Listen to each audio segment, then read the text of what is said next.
Good morning or good afternoon, readers, depending on when you are seeing this video.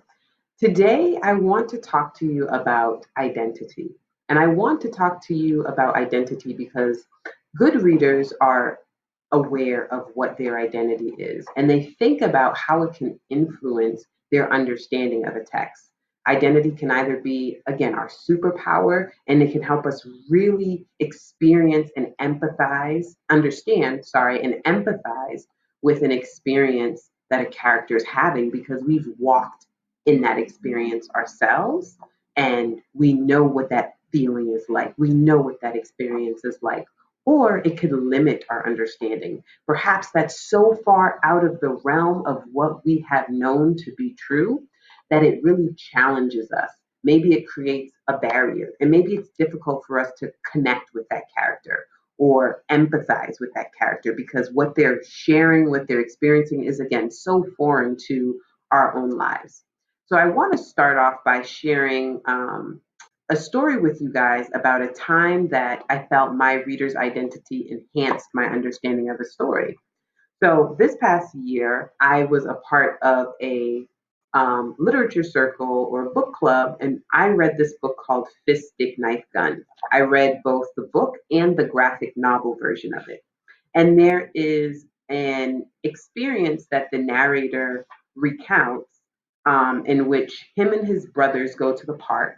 And this story is set in New York, in the Bronx, in the 70s, late 60s, early 70s. And his one of his brothers' jacket is taken by this boy who's kind of mean. He's a bully. And the boys, their first instinct is to run home and to tell their mom. And their mom's reaction is, you better go out there and get your jacket. So we had a discussion about what our opinion of this mother was. Some of us felt that this mother was a bad mother, that she should have gone out there and handled the situation. And that's what a good parent is supposed to do. And some of us, myself included, felt that this mother had done the right thing, that this mother was teaching her children that they needed to be self sufficient and that she wasn't always going to be there to take care of them and that they needed to learn how to stick up for themselves and not to let anyone make them a victim. So my experience as a child with a single parent, I felt I really understood the mother's intention, and I didn't think she was a bad mother because my own mom really tried to make sure that if something happened to her, I would be okay and I'd be able to take care of myself. So there's an example of how my experience, my identity helped me better empathize and connect with the character, and perhaps somebody else's identity created a disconnect, made it very difficult for them to connect with the character. So we are going to watch a short film called Hair Love.